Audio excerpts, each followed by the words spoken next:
Assalamualaikum warahmatullahi wabarakatuh. Waalaikumsalam warahmatullahi wabarakatuh. Bismillahirrahmanirrahim.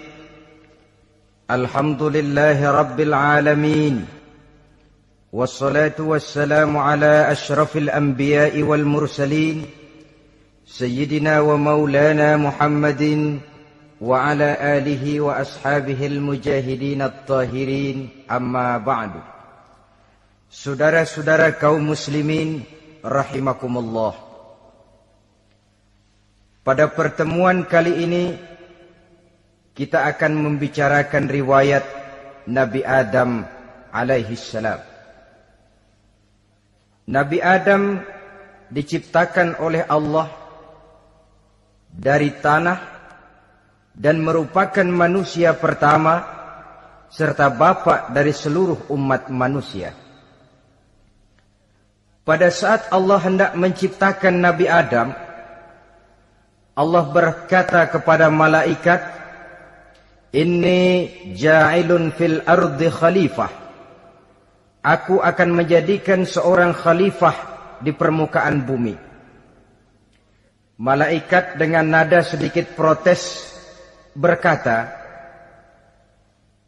"Ataj'alu fiha may yufsidu fiha wa yasfiku ad-dima wa nahnu nusabbihu bihamdik wa nuqaddisu lak." Tuhan, apa perlunya engkau ciptakan seorang khalifah di permukaan bumi? Kelak kalau mereka berkembang biak, kerjanya hanya akan melakukan kerusakan, menumpahkan darah, saling bermusuhan satu sama lain. Sedangkan kami, kata malaikat, sudah cukup bertasbih memuji kebesaranmu. Allah kemudian menjawab, "Inni a'lamu ma la ta'lamun." Aku lebih tahu tentang apa yang kalian semua tidak mengetahuinya. Setelah diciptakan Nabi Adam daripada tanah, ditiupkan roh, maka Allah kemudian mengajarkan kepada Nabi Adam berbagai macam ilmu pengetahuan. Wa 'allama Adam al-asma'a kullaha. Kemudian Allah mengajarkan Nabi Adam nama-nama segala sesuatu. Nama merupakan simbol daripada ilmu pengetahuan. Nabi Adam akan dijadikan khalifah di permukaan bumi. Maka dibekali oleh Allah Subhanahu wa taala al-asma'a kullaha, nama-nama segala sesuatu. Yang dimaksud di sini ialah al-ulumal katsirah, ilmu pengetahuan yang banyak. Malaikat pada mulanya protes. Kami kan sudah cukup bertasbih Tuhan. Kami kan sudah cukup memujimu. Untuk apa lagi membuat manusia sebagai khalifah di permukaan bumi? Seolah-olah malaikat tidak setuju. Allah yang maha tahu rahasia segala sesuatu memberikan vonis, aku lebih tahu tentang apa yang kalian semua tidak tahu. Oleh karena Nabi Adam dipersiapkan untuk menjadi seorang khalifah di permukaan bumi, maka dibekali oleh Allah dengan ilmu pengetahuan. Begitu Nabi Adam dan begitu kita. Karena bukan cuma Nabi Adam, kita pun oleh Allah dijadikan sebagai khalifah-khalifah di permukaan bumi ini. Yang nilai kekhalifahan kita bergantung kepada kondisi kita masing-masing. Ada orang yang menjadi khalifah level internasional, menjadi pemimpin dunia Islam. Ada orang menjadi khalifah level nasional saja. Ada khalifah tingkat kota saja, ada khalifah tingkat kecamatan, ada khalifah tingkat RW, RT, sekurang-kurangnya khalifah untuk tingkat rumah tangga masing-masing. Nah, tanpa membekali diri dengan ilmu pengetahuan, jangan berharap kita akan bisa melaksanakan tugas sebagai khalifah di permukaan bumi ini. Apapun saja, Nabi mengajarkan man aradad dunya fa'alaihi bil ilmi wa man aradal akhirata fa'alaihi bil ilmi wa man aradahuma fa'alaihi bil ilmi. Siapa yang menginginkan dunia harus dengan ilmu. Yang menginginkan akhirat juga harus dengan ilmu.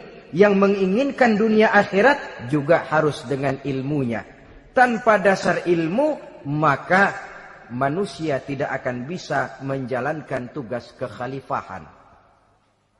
Setelah diajarkan Adam nama segala sesuatu, dikonfrontir, dihadapkan dengan malaikat. Hei malaikat, kalau tadi kamu bilang buat apa perlunya menciptakan khalifah? Nih bentuknya.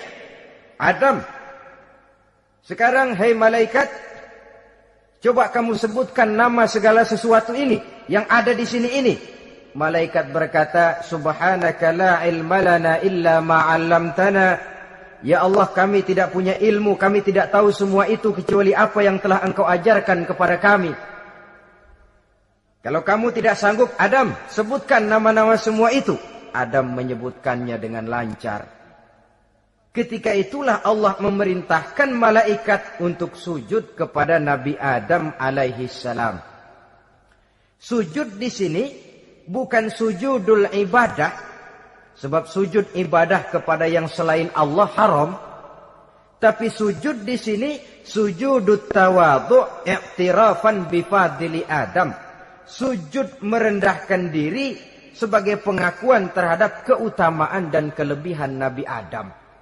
Maka orang yang banyak ilmunya lebih utama dari orang yang hanya banyak ibadahnya. Bahkan iblis lebih takut kepada orang alim yang sedang tidur daripada orang goblok yang lagi ibadah.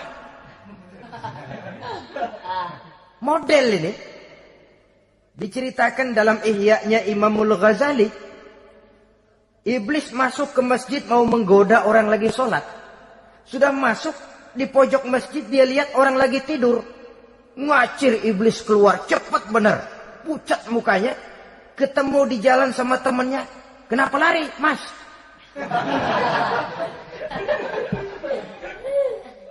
Kata temannya, saya mau goda orang sholat. Lalu tiba-tiba di pojok masjid saya lihat ada orang lagi tidur. Saya takut betul sama itu orang. Lari saya keluar. Loh, sama yang sembahyang sampean nggak takut, kok sama yang tidur takut bagaimana? Yang tidur itu orang alim. Yang lagi sembahyang itu orang goblok. Oh, godain orang goblok, saya colek juga dia lupa sembahyang. Tapi orang alim ini saya takut betul. Lah kalau diukur dengan malaikat waktu itu Nabi Adam, ibadahnya lebih banyak malaikat, jelas. Sudah bertasbih, sudah bertahmid malaikat. Nabi Adam baru diciptakan. Tapi kenapa Allah perintah malaikat sujud kepada Adam? I'tirafan bi fadli Adam. Keutamaan Nabi Adam. Pantas untuk diserahi tugas sebagai khalifah mengatur kehidupan di muka bumi. Kalau malaikat yang jadi khalifah di dunia ini, nggak rame dunia. Coba, malaikat, material, harta nggak perlu. Seksual nggak perlu. Dunia ini hambar. Justru dunia ini menjadi ramai setelah manusia diberikan fungsi sebagai malaikat, sebagai khalifah oleh Allah Subhanahu wa taala. Saudara-saudara kaum muslimin rahimakumullah, setelah nyata kelebihan Nabi Adam, maka Allah perintahkan Nabi Adam tinggal di surga dengan segala kenikmatan yang ada di dalamnya. Tapi lantaran sendirian, kesepian Nabi Adam ini. Allah Maha Tahu, maka diciptakannya pasangannya, yaitu Siti Hawa dari tulang rusuk yang sebelah kiri.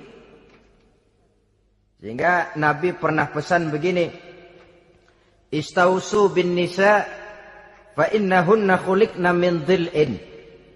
Hati-hati kamu ngadepi perempuan. Yang tolong dengar nih yang laki-laki, yang perempuan belaga budak aja dulu lah. Hati-hati kamu ngadepi perempuan.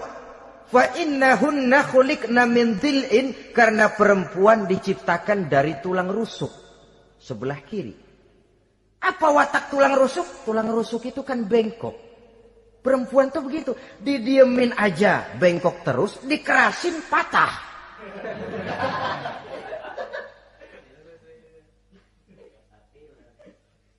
Saudara-saudara, di sini kita ambil satu hikmah bahwa ternyata yang bikin hidup terasa enak karena di sekitar kita banyak orang lain. Bodoh manusia kalau dia merasa bisa hidup sendirian.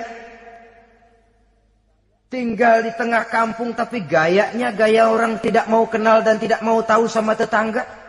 Jangankan di dunia, di sorga saja Nabi Adam karena sendiri kesepian. Apa saudara mau tinggal di Jakarta? Apa saja di Jakarta sudahlah milik saudara. Hotel Indonesia dikasih saudara, Hotel Borobudur punya saudara, Monas buntel bawa pulang. Semanggi ambil, tapi di Jakarta saudara tinggal sendirian. Kira-kira enak nggak?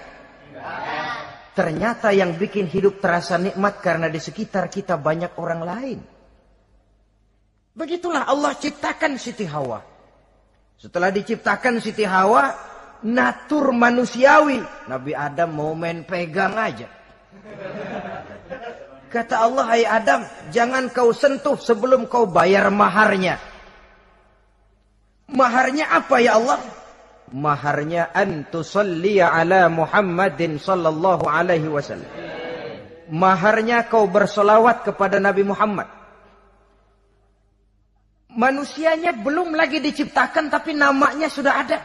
Nurnya sudah ada. Bahkan dijadikan mas kawin antara Adam dengan Hawa. Karena itu dalam Islam sebenarnya urusan kawin itu bukan yang sulit. Maka jangan dipersulit. Tapi juga jangan digampang-gampangin.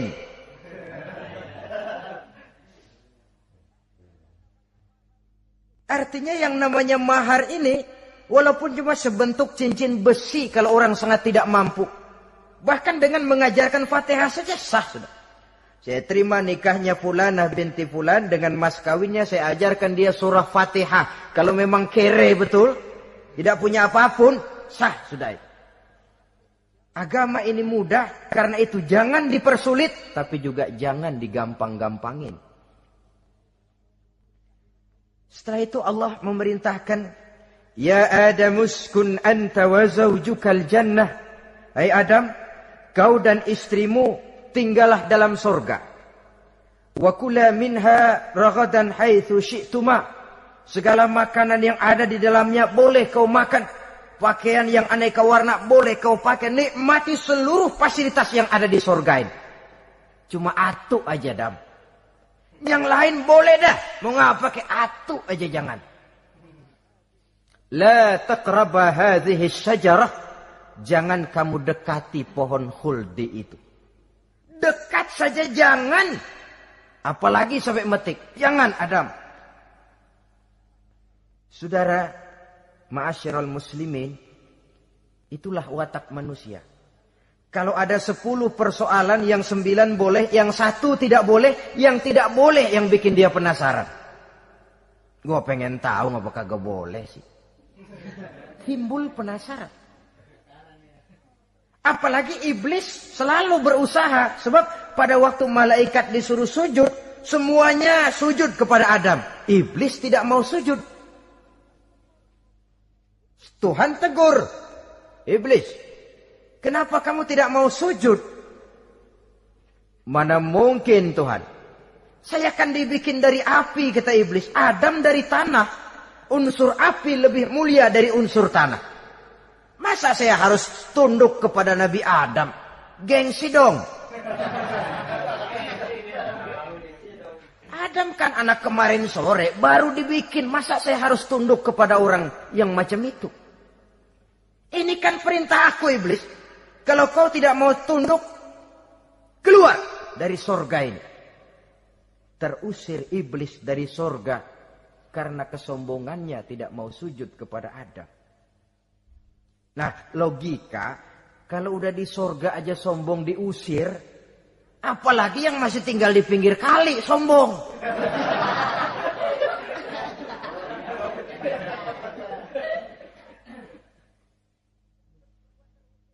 Tapi sejak peristiwa terusirnya itu, iblis bikin proklamasi.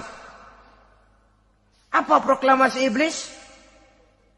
Rabbi fanzirni ila yaumi yub'asun. Ya Allah, gara-gara Adam saya diusir dari surga.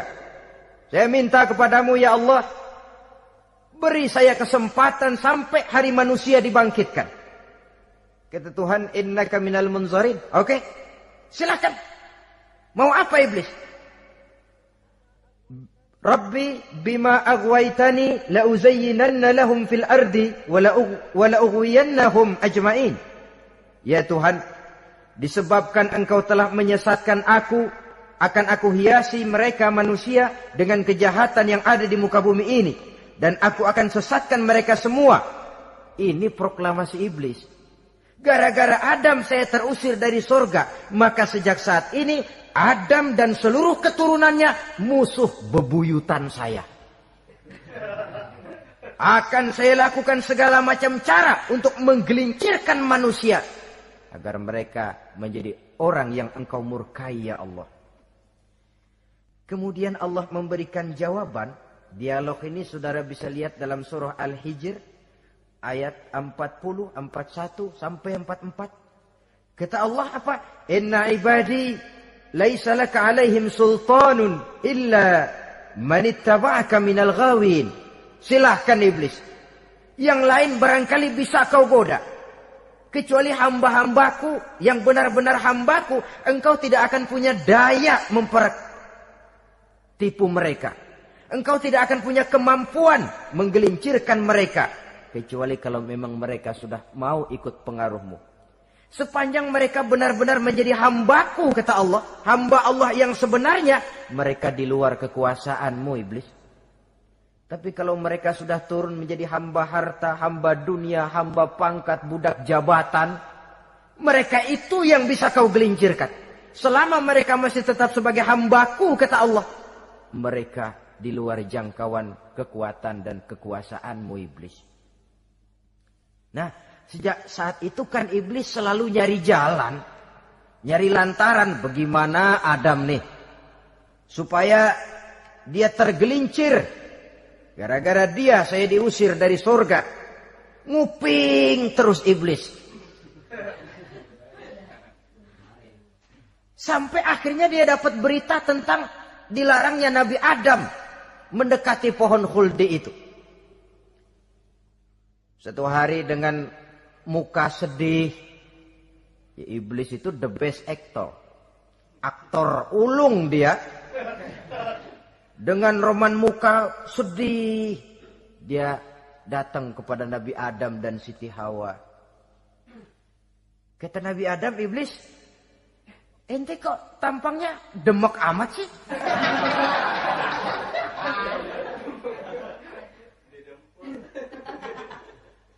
Kenapa begitu sedih? Adam, saya sebenarnya tidak ada yang bikin saya sedih. Cuma saya dapat berita bahwa engkau tidak akan selamanya di dalam surga ini. Wah Adam, kalau engkau bisa tetap tinggal di surga bersama istrimu, alangkah bahagianya saya, kata iblis. Tapi saya dapat kabar, ente nggak bakalan lama-lama di surga. Buktinya ente dilarang makan buah khuldi. Khuldun artinya kekal. Kalau kau makan buah itu, kau akan kekal di surga Adam. Tuhan nggak pengen, makanya dilarang.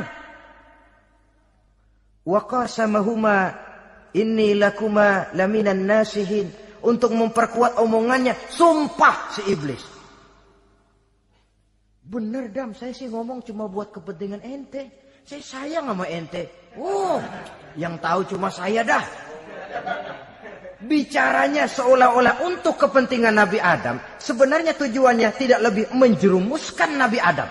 Begitu iblis zaman dulu, zaman Adam. Dan begitu iblis zaman sekarang. Seolah-olah bicaranya untuk kepentingan umat Islam. Tapi sebenarnya tujuannya ngelecehin. Memperdayakan umat Islam. Dia bilang kepada Adam, saya sih cuma ngasih saran Adam, kalau ente pengen selamanya di surga, petik aja tuh buah. Pokoknya beres dah. Itu si Tuhan ngelarang aja bohongin doang lo. Supaya kau dan istrimu tidak lama-lama di surga, maka dilarangnya kau memakan buah khuldi itu. Udah, embat aja. Saudara-saudara, tipu daya iblis ini bisa kita baca dalam surah Al-A'raf ayat 20 sampai ayat 22. Nabi Adam tergoda, ditambah oleh bujuk rayu Siti Hawa. Nabi Adam yang setengah hati itu akhirnya terpancing betul.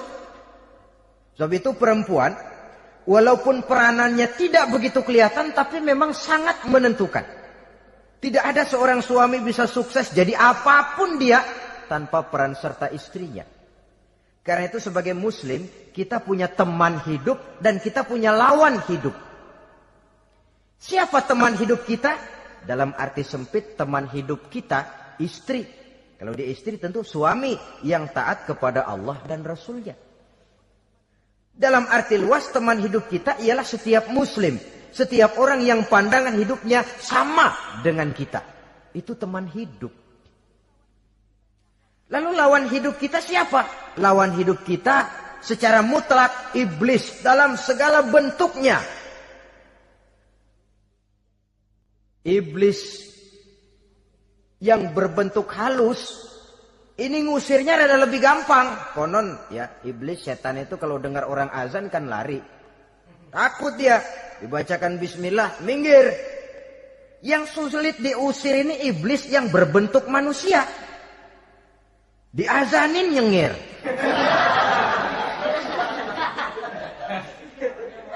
Gawat ini. Saudara-saudara, ini musuh dalam artian mutlak. Sedangkan musuh dalam artian ideologis, setiap orang yang pandangan hidupnya tidak sama dengan kita. Bahasa langsungnya, setiap orang di luar Islam secara ideologis, ya. Adapun secara manusiawi, kita tetap toleransi, saling menghormati, setuju dalam perbedaan pendapat, kembali kepada prinsip lakum dinukum. Kewajiban saling menghormati sesama manusia, tapi secara ideologis tidak ada kompromi. Begitulah Nabi Adam tergoda. Dan begitulah iblis selalu menggoda keturunan-keturunan Nabi Adam. Sampai kepada kita sekarang ini.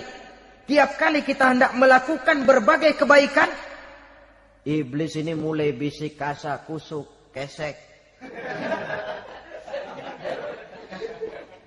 Saudara tadi dari rumah mau berangkat niat dengerin ceramah macam ini. Apa dikira iblis enggak? Wah, gatal iblis. Kata iblis, alah jangan bertingkah lah dengerin ceramah. Ceramah mah urusan 70 ke atas. Ente masih muda. Berjuang kita. Jihad, bismillah. Tidak, saya mau dengar ceramah. Berangkat kita ke tempat ini. Sampai di sini apa dikira iblis diam? Enggak. Dia bisikin lagi. Iya. Lo hadir ke sono dah. Cuma nyampe sono lo ngomong aja ngomong dah. Ustadz mah jangan didengerin, ngomong aja udah. Perang lagi jihad, saya nggak mau ngomong, mau dengerin betul-betul. Kata iblis, iya lo dengerin dah, jangan ngomong, cuman pules.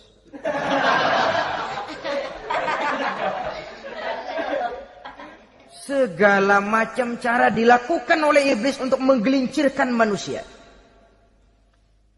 Ketika Nabi Adam mengambil buah khuldi itu, datanglah murka Allah. Adam, seolah-olah kalau bahasa kita, kelewatan kamu Adam. Dari belum ada aku ciptakan kau. Barangkali kau merasa kesepian, aku ciptakan Hawa. Aku tinggikan derajatmu dari malaikat sampai malaikat sujud kepadamu. Aku perintahkan kau tinggal di surga dengan seluruh fasilitas yang ada di dalamnya. Cuma satu yang aku minta, jangan dekati pohon khuldi, engkau tidak sanggup Adam. Keluar dari surga ini. Terusir Nabi Adam dan Siti Hawa dari surga. turun ke dunia ini. Turun terpisah lagi. Ya Allah. Orang itu kalau biasa susah, ketemu susah sih emang lalap namanya. Makanannya. Tapi biasa seneng ketemu susah. Ini yang kalau tidak kuat mental. Tengoklah zaman sekarang kan nih. Kalau tuan-tuan rajin baca pos kota. Kayaknya nyawa murah bener. Pasal duit 100, nyawa hilang. Pasal diputusin pacar, begon ditenggak. Gantung diri pakai tali plastik. Murah betul kelihatannya jiwa itu. Sehingga pantas kalau Nabi pernah katakan irhamu salasatan minan nas, sayangilah 3 macam manusia. Pertama, azizan zalla, orang mulia yang jatuh hina. Pejabat tinggi kalau pensiun kesian bener. Ya Allah. Udah nggak ada yang ngasih hormat, tanda tangan nggak laku. Azizan zalla, orang mulia yang jatuh hina. Yang kedua, ghaniyan qad iftaqara, orang kaya jatuh miskin. Dari hidup serba ada jatuh melarat. Yang ketiga, faqihan yal'abu bihil juhal. Ahli fikih ngerti hukum tapi dipermainkan oleh orang-orang bodoh yang kebetulan punya kekuasaan. Kalau keluar fatwa sesuai dengan pesan sponsor. Yang halal bisa jadi haram, yang haram dibikin remeng-remeng. Ahli fikih dipermainkan oleh orang bodoh. Kasihan betul. Terpisah Adam dengan Hawa ini. Adapun Nabi Adam turun menyesal dengan seluruh kesalahannya. Sujud, taubat, menangis. Menurut riwayat 300 tahun beliau sujud. Seraya membaca Rabbana zalamna anfusana wa illam taghfir lana wa tarhamna lanakunanna minal khasirin. Ini doanya Nabi Adam. Ya Allah, kami telah zalim kepada diri kami sendiri. Andai kata engkau tidak kasihan, tidak memberikan ampun kepada dosa yang kami lakukan, sungguh kami termasuk ke dalam golongan orang-orang yang rugi. Ini yang dibaca Nabi Adam dalam taubatnya. Di akhir taubatnya, Nabi Adam munajat kepada Allah.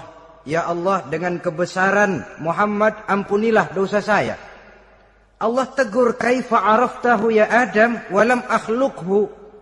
Dari mana kau bisa tahu nama Muhammad Adam padahal aku ciptakan saja belum manusianya.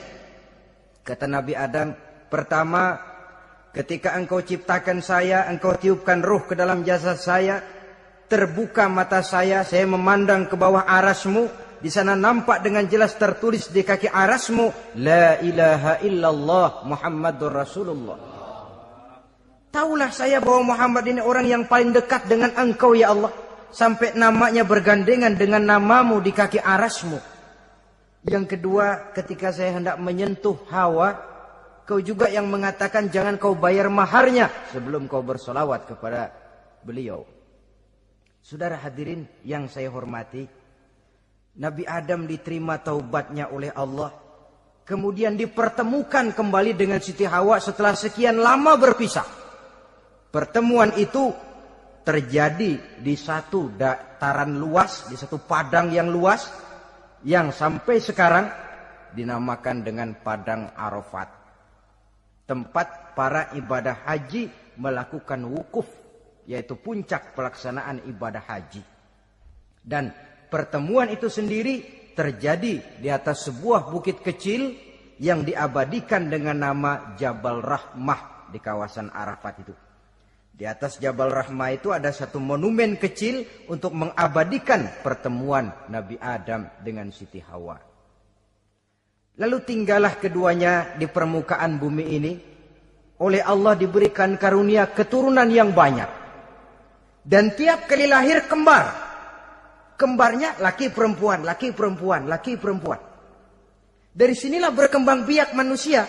Di mana di zaman Nabi Adam perkawinannya silang. Karena tentu tidak ada manusia lain. Perkawinan silang itu artinya, kalau si A dan B, A ini laki, B perempuan, kemudian lahir kembar kedua antara C dengan D, maka begitulah yang A dikawinkan dengan D, yang C dikawinkan dengan B. Perkawinan silang. Tidak boleh perkawinan yang kembar sama di waktu dilahirkan. Nah, di antara putra-putra Nabi Adam yang kemudian juga membuat sejarah, yaitu Habil dan Qabil. Habil, saudara kembarnya namanya Labuda, perempuan. Qabil, saudara perempuannya Iklimah. Menurut hukum perkawinan waktu itu harus silang. Habil harus kawin dengan Iklimah dan Qabil harus kawin dengan Labuda. Tapi Qabil protes. Dia kepengen kawin dengan saudara kembarnya sendiri. Dalam arti yang sama-sama dilahirkan dengan dia, yaitu Iklimah. Kenapa? Karena kebetulan rupa Iklimah ini lebih cantik daripada Labuda. Protes kepada ayahandanya Nabi Adam. Abah, saya tidak terima, saya harus kawin dengan Iklimah. Tidak Qabil, kamu harus kawin dengan Labuda. Enggak mau. Kenapa dengan Labuda? Kurang kece.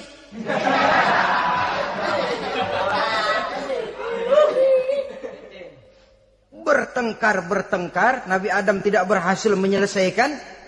Lalu diserahkan saja kepada Allah. Kata Allah begini saja, bikin korban. Kamu berdua, Habil, Qabil. Siapa yang korbannya aku terima, dia boleh kawin sama Iklimah. Ternyata korban yang diterima adalah korbannya Habil. Jadilah Habil kawin dengan Iklimah. Tapi Qabil tidak puas.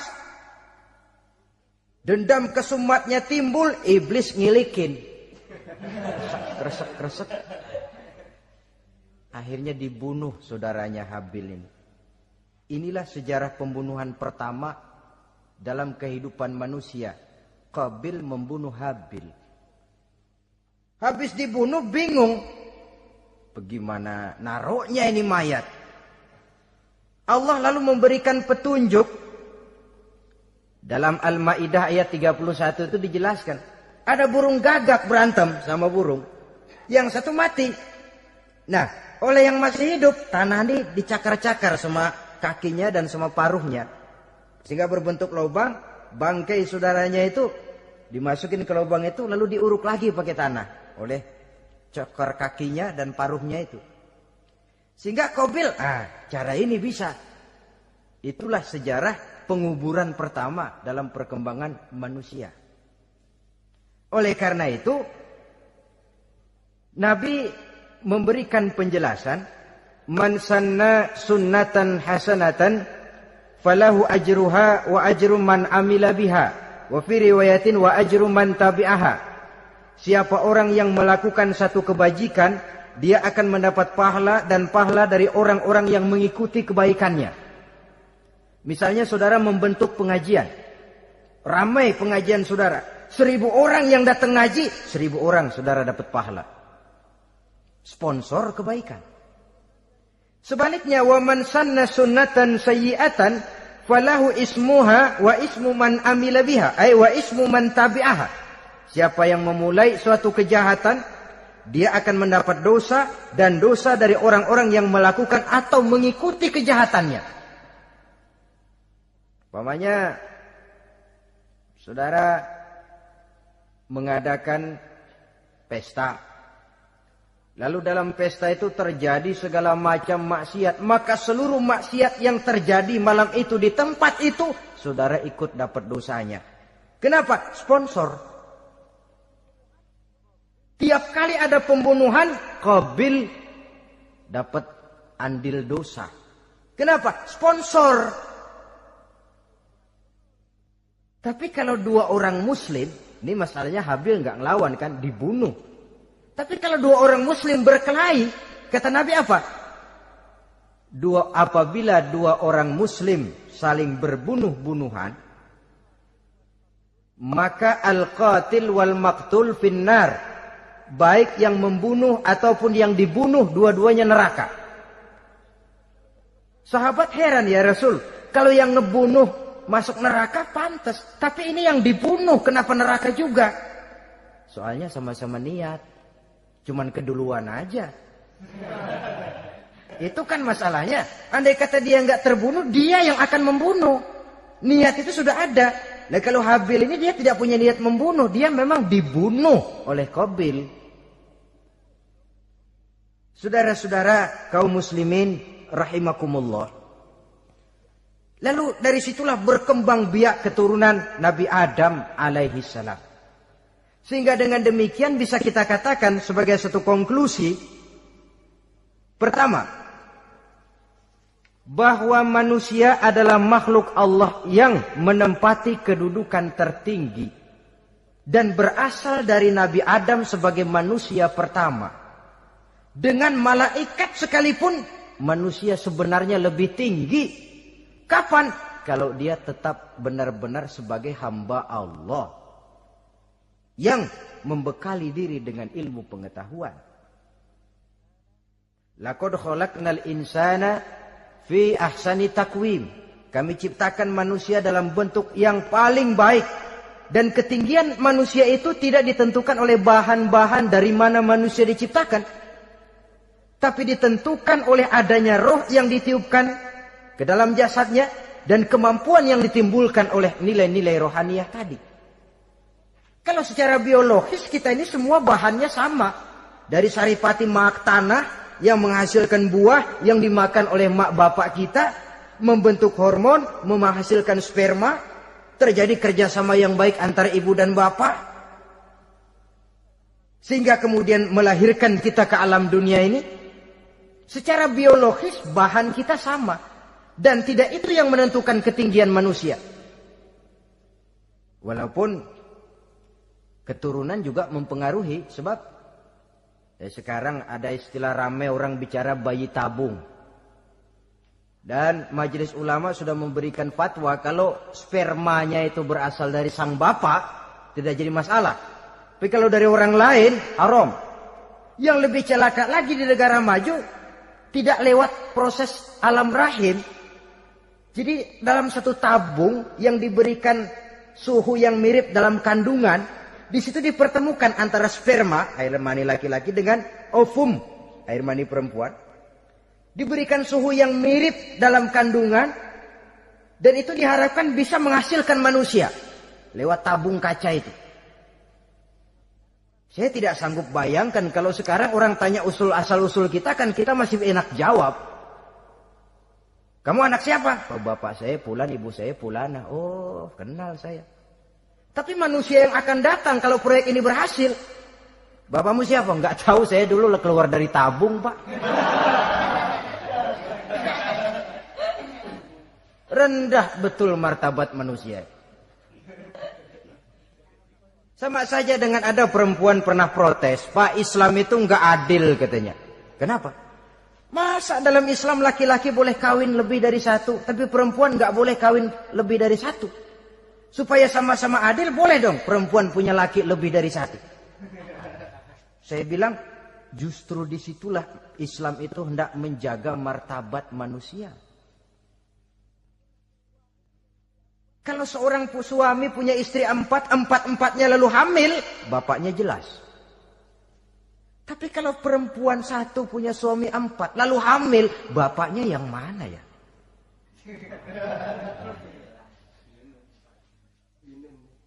Rendah martabat manusia. Ketika si bayi lahir, ibunya lihat, ini jidatnya kayak si A ini. Sudah, ini anakmu saja nih, jidatnya jidat kamu. Kata, antar dulu jidat saya, tapi kuping B ini nggak mau saya.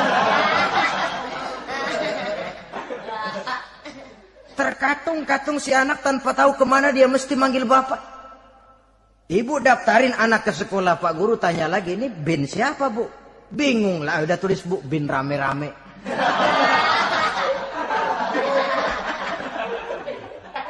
Kan rusak martabat manusia kalau sudah begitu.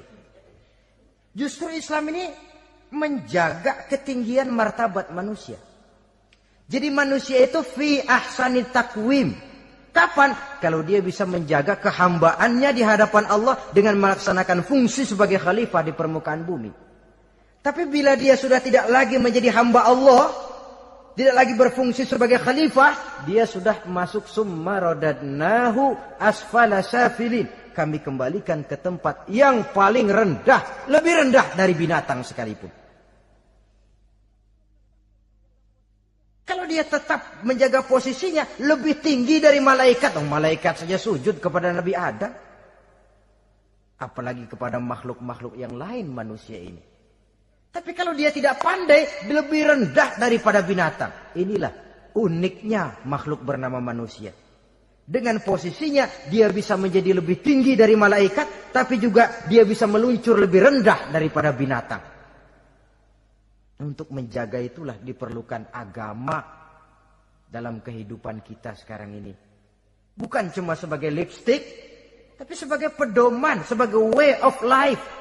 Yang akan mewarnai cara kita berpikir, state of mind, rule of thinking. Cara kita memandang kehidupan ini.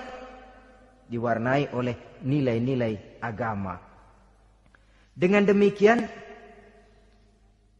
maka manusia bukan keturunan kera.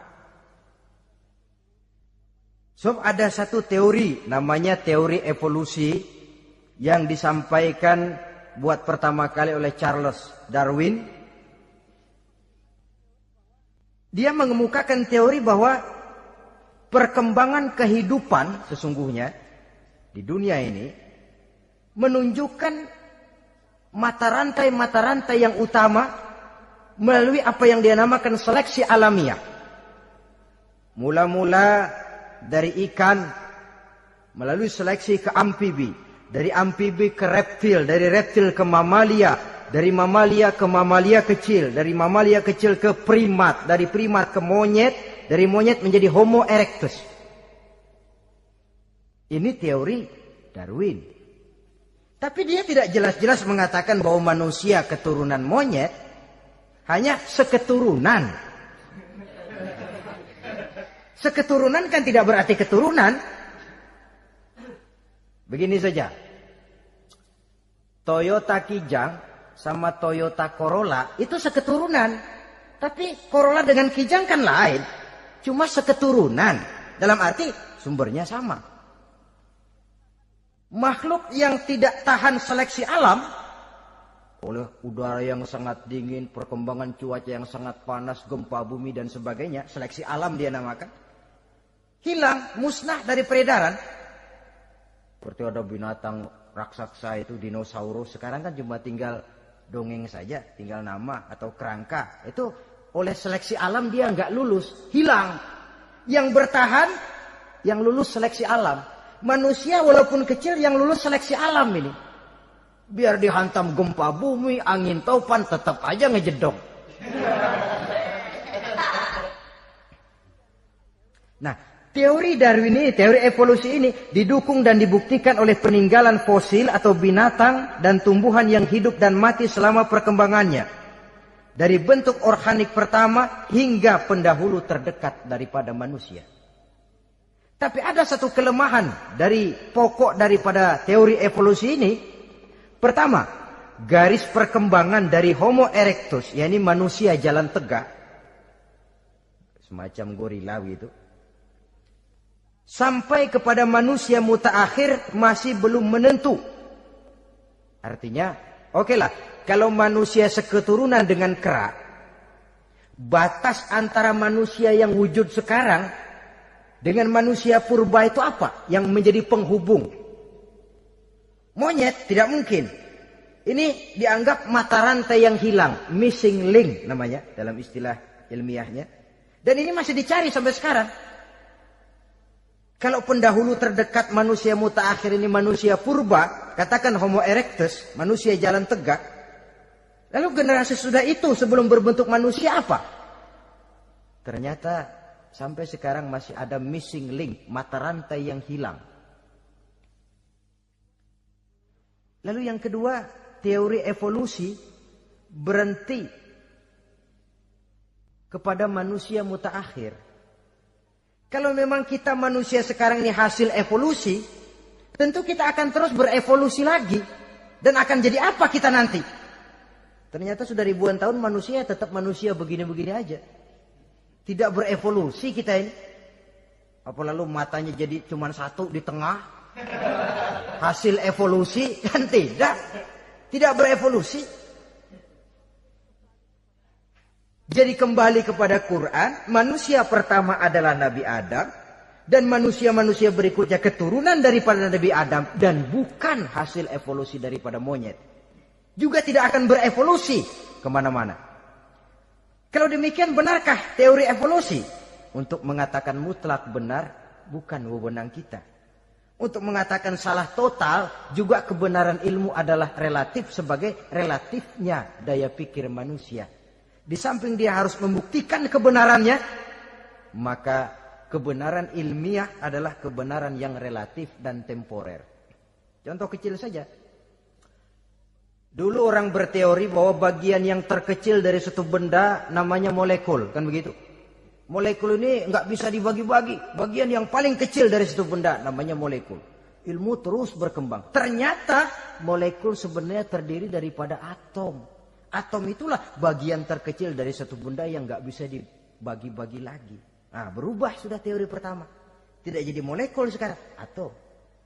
Belakangan rupanya atom masih tersusun dari partikel-partikel. Partikel inilah bagian yang terkecil dari satu benda. Berubah lagi sudah. Dan tidak mustahil akan ada penemuan bahwa partikel pun masih bisa dibagi-bagi lagi.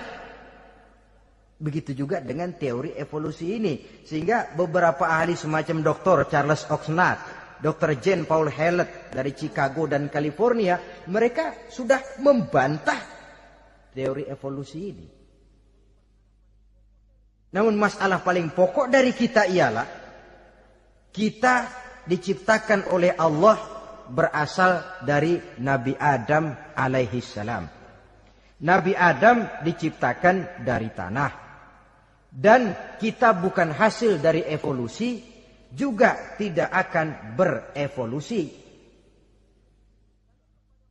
Nah, lalu kepada makhluk bernama manusia diberikan fungsi sebagai khalifah di permukaan bumi ini.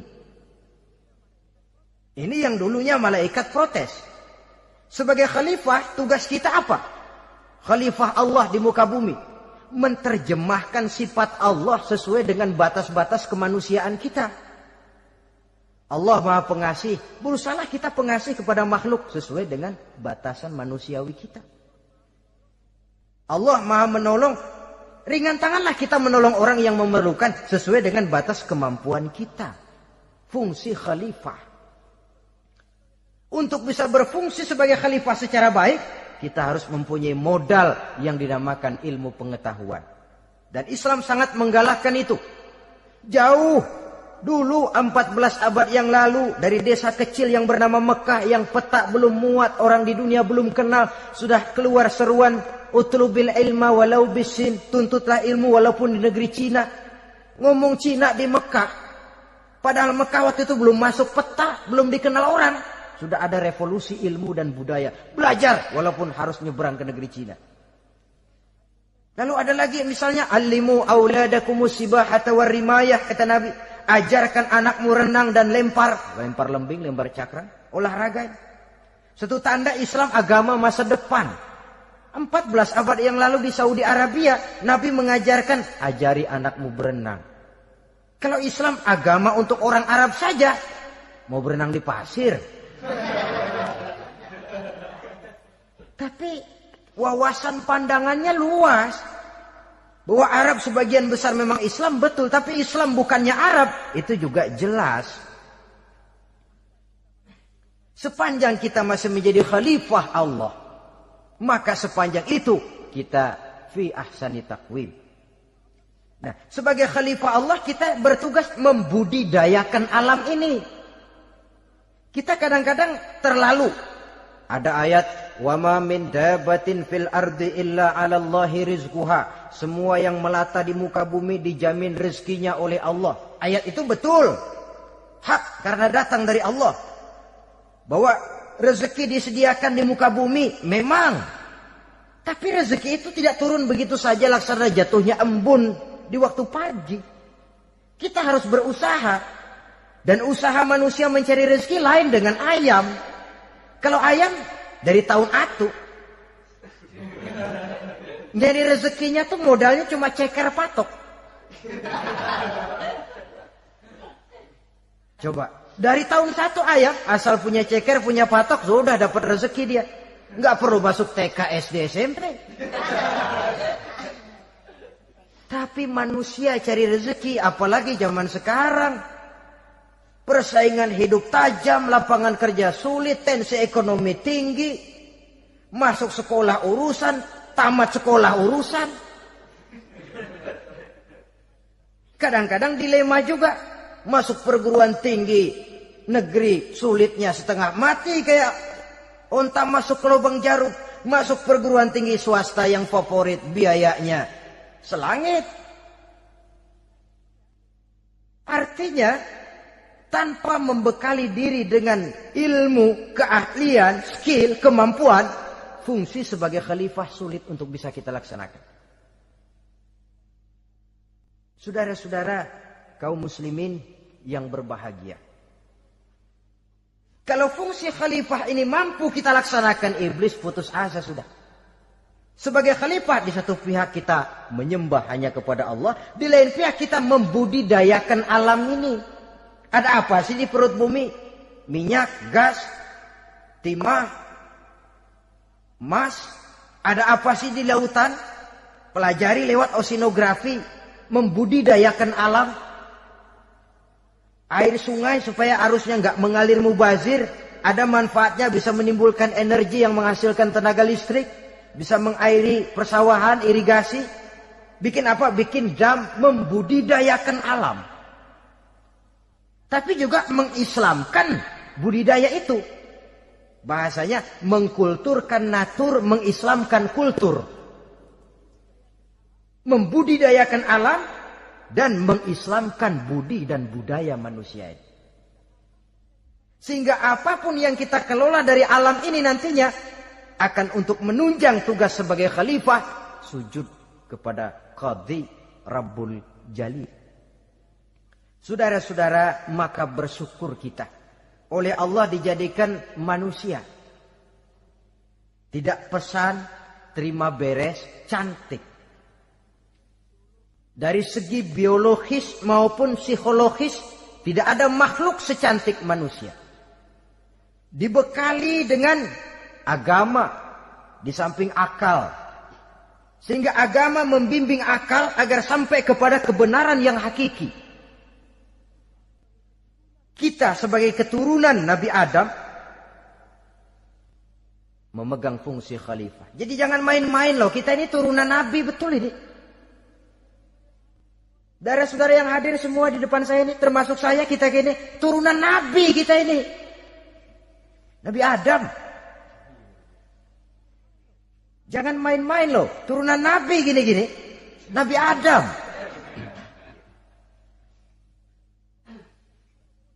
Sayang kalau posisi yang tinggi kita tidak melaksanakan fungsi yang tinggi. Sayang betul.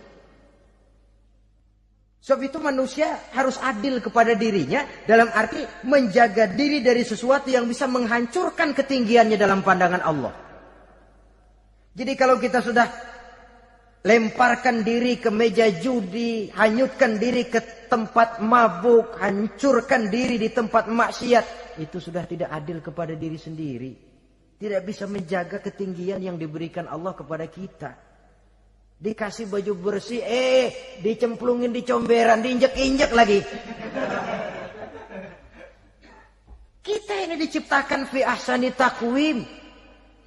Masa mau turun berbuat seperti binatang, itu makhluk rendah? Masa mau mengikuti tipu dayanya iblis, yang dia sudah proklamasikan bahwa itu musuh bebuyutan kita? Innahu lakum aduwwum mubin. Setan musuhmu yang jelas dalam segala bentuknya. Saudara-saudara, nah, untuk berfungsi sebagai khalifah ini sekali lagi, bekali diri dengan ilmu pengetahuan. Dan ilmu itu di zaman kita sekarang tentu kalau Nabi Adam diajari langsung oleh Allah, wa 'allama Adam al-asma'a kullaha.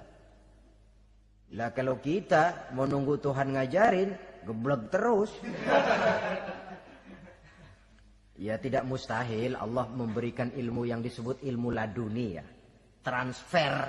Langsung Allah memberikan kepada seorang hamba, membukakan pintu hatinya. Tapi bukan potongan kayak kita yang dapat ilmu laduni macam begitu. Satu contoh, menurut ceritanya, Hadratus Syekh Kiai Hasyim Asy'ari itu kan ngaji beliau kepada Kiai Khalil Bangkalan, Madura. Kiai Khalil ini wali. 2 tahun berguru di sana, nggak diajarin apa-apa. Cuma kalau pagi nyari rumput. Tiap hari 2 tahun akhirnya Hadratus Syekh bilang, Kiai, saya kapan diajari? Sudah Hasyim, kau pulang saja. Insya Allah kau alim. Itu aja pulang jadi orang alim. Ya di samping terus beliau belajar ke Mekah. Kita harus melalui proses belajar. Ini untuk menunjang tugas kekhalifahan kita. Sebagai hamba Allah dan sebagai khalifah Allah di permukaan bumi. Sehingga 2 tugas ini bisa kita laksanakan dengan sebaik-baiknya. Menjaga martabat manusia sebagai makhluk yang mulia dan keturunan dari Nabi Adam alaihissalam. Saudara-saudara, ini sajalah pembicaraan kita kali ini. Terima kasih banyak atas segala perhatian. Mohon maaf atas segala kekurangan. Usikum wa nafsi bitaqwallah. Aqulu qauli hadza. Wassalamualaikum warahmatullahi wabarakatuh.